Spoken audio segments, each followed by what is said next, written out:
সম্মানিত দর্শক, আসসালামু আলাইকুম। আশা করছি আপনারা ভালো আছেন। ভিডিওটা দেখে ভালো লাগলে একটা শেয়ার, একটা লাইক, একটা কমেন্ট করবেন এবং আমাদের চ্যানেলটি সাবস্ক্রাইব করে আমাদের পাশে থাকবেন। আসসালামু আলাইকুম রহমতুল্লাহি ওয়া বারাকাতুহু। আবু বকর সিদ্দিক রাদিয়াল্লাহু তাআলা আনহু চরিত্র দেখুন শুধু, আল্লাহু আকবার।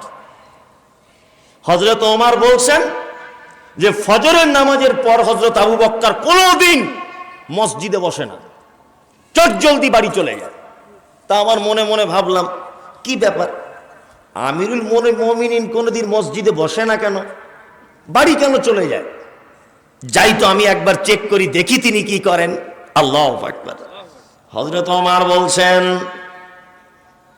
ফজরের নামাজ শেষ হয়ে গেল, আমিরুল মুমিনিন হযরতে আবু বকর বাড়ি থেকে বার হলেন, মসজিদ থেকে বার হলেন, আর আমি ওমর আবু বকরকে না জানিয়ে আবু বকরের পিছনে পিছনে আমিও যেতে লাগলাম। আমিরুল মুমিনিনকে দেখতে পেলাম, তিনি বাড়ির ভিতরে প্রবেশ করলেন। 10-20 মিনিট তিনি অপেক্ষা করলেন, আর যখন বাড়ি থেকে তিনি বার হলেন, হাতে একটা ঝোলা নিলেন। ঝোলা বুঝেন তো? ব্যাগ। হাতে একটা ব্যাগ নিলেন, ব্যাগে কিছুই নেই। তারপরে দেখতে পেলাম আমিরুল মুমিনিন খুব জোরে জোরে পা দিয়ে হেঁটে হেঁটে পাহাড়িয়া জমিনের ঘাস বাগান, অন্ধকার যেন ছেয়ে রয়েছে, পাহাড়িয়া জমিনের অলিগলি রাস্তা দিয়ে যেন তিনি হাঁটছেন। হযরত ওমর বলছেন, আমিও হাঁটতে শুরু করে দিলাম হযরতে আবু বকরের পিছনে পিছনে। দূর থেকে দেখতে পেলাম আমিরুল মুমিনিন একটি তাঁবুর ভিতরে ঢুকে গেলেন। তাঁবুর ভিতরে ঢুকছেন কে? হযরতে আবু বকর সিদ্দিক রাদিয়াল্লাহু তাআলা আনহু। তাঁবুর ভিতরে হযরত ওমর বলছেন যে আমি বাইরে অপেক্ষা করছি, বাইরে দেখি কতক্ষণ বার হয়। হাতে কি নিয়ে গিয়েছিলেন হযরত আবু বকর? ব্যাগ। হযরত ওমর বলছেন, অনেক টাইম চলে গেল, আমি একভাবে, ঠিক যেমন শিকারী তার শিকারকে ধনুক দিয়ে মারার জন্য ঠিক যেমন আইটেম করে থাকে, আমি আমার দৃষ্টিকে ঠিক ওই রকম করে রাখলাম তাঁবুর দিকে, যে আমিরুল মুমিনিন কোন দিক দিয়ে বার হয়, দেখি কোন দিক দিয়ে বার হয়, একবার দেখব। তো হযরত ওমর বলছেন যে আমি দেখতে পাচ্ছি আমিরুল মুমিনিন খালি ব্যাগ নিয়ে যে তাঁবুর ভিতরে ঢুকেছিলেন, বার হবার সময় দেখতে পাচ্ছি ব্যাগ ভর্তি, তিনি বার হয়ে আস্তে আস্তে করে অন্য রাস্তা দিয়ে চলে যাচ্ছেন। হযরত ওমর ভাবছেন তাহলে এর ভিতরে নিশ্চয় কোনো ব্যাপার আছে। হযরত ওমর আস্তে আস্তে আস্তে আস্তে করে গেলেন। বেশ কিছুক্ষণ পর যাওয়ার পরে দেখছেন একজন বৃদ্ধা মহিলা, 2 চোখের অন্ধ, দেখতে পায় না, তাঁবুর ভিতরে রয়েছেন। 2টি বকরি বাচ্চা রয়েছে, আর 2টি ছোট্ট ছোট্ট বাচ্চা মেয়ে রয়েছে তার বাড়িতে। আমি গেলাম, গিয়ে বললাম, তুমি কে?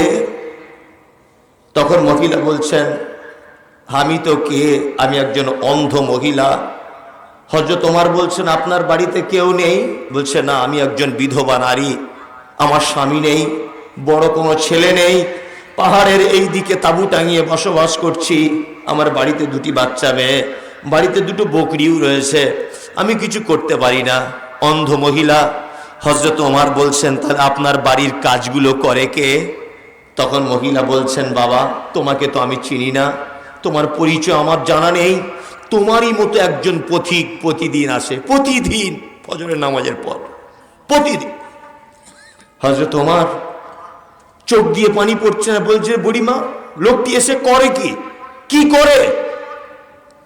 বুড়ি তখন বলছেন, আমি উঠাচলা করতে পারি না, পেচ্ছাপ পায়খানা কাপড়ে যা কিছু করি প্রতিদিন এসে পরিষ্কার করে দিয়ে যায়, আমার বকরির দুধগুলোকে দহন করে দিয়ে যায়, আমাদের বাচ্চাগুলোর জন্য খাবার রেডি করে দিয়ে যায়, আর যাবার সময়তে ছাগলের নোংরা, আমাদের বাড়িতে বাচ্চারা যা আবর্জনা, যা নোংরা এক জায়গায় করে, এই নোংরাগুলো ব্যাগের ভিতরে করে নিয়ে লোকটা চলে যায়। আজও পর্যন্ত জানতে পারলাম না যে লোকটা কে, জানতে পারলাম না। হযরত ওমর বলছেন, আমার পায়ের তলা থেকে মাটি চলে যাচ্ছে, কি দৃশ্য দেখলাম, আমিরুল মুমিনিন এরকম। আল্লাহু আকবার। আবার ফজরের নামাজ শেষ, হযরত ওমর বসে আছেন, আবু বকর আবার বার হচ্ছেন।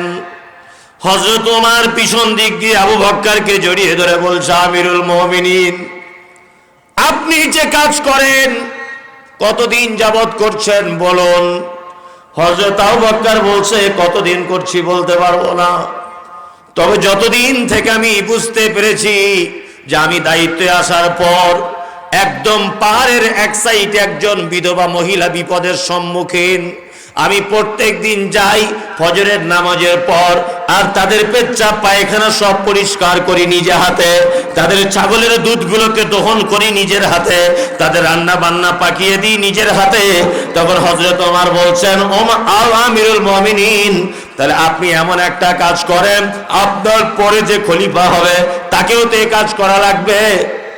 তখন হযরত আবু বকর বলছেন, ওমর, আল্লাহর নবী সাহাবী, তুমি শোনো, আমি আল্লাহকে এত ভয় করি, আমি আল্লাহকে এত ভয় করি, আমি আল্লাহকে এত ভয় করি, কিয়ামতের দিনে আল্লাহ যদি আমাকে বলে, আবু বকর তুমি ছিলে নেতা মদিনার, অথচ মদিনার একজন অন্ধ মহিলা না খেতে পেয়ে মারা যাচ্ছিল, একটা বকরি তার দুধ দহন করার কেউ ছিল না, বাচ্চাদের খাবারের কেউ ছিল না, আমি আবু বকর আল্লাহর বিচারের কাঠগড়াতে ধরা পড়ে যাব। এই জন্য প্রতিদিন আমি যাই, নিজে হাতে করে পেচ্ছাপ পায়খানা আমি পরিষ্কার করে দিই। ওমর রে, আমি এত আল্লাহকে ভয় করি, আমি এত আল্লাহকে ভয় করি, আমি এত আল্লাহকে ভয় করি, আল্লাহর আযাবকে আমি এত ভয় করি। হযরত আবু বকর সিদ্দিক রাদিয়াল্লাহু তাআলা আনহু আল্লাহকে এত ভয় করতেন, তিনি যখন রাস্তা দিয়ে হাঁটতেন, কোন মহিলা যদি চুলার ভিতরে আগুন জ্বালাতেন, আগুনটা দেখে হাউ হাউ করে বাচ্চা ছেলের মতো তিনি কাঁদতেন।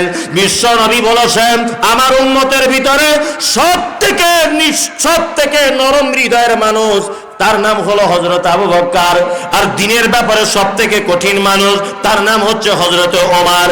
আর সারা পৃথিবীতে জন মানুষ রয়েছে, সব থেকে বেশি লজ্জাশীল যে, সে হচ্ছে হযরতে উসমান। সাহাবীদের চরিত্র দেখছেন।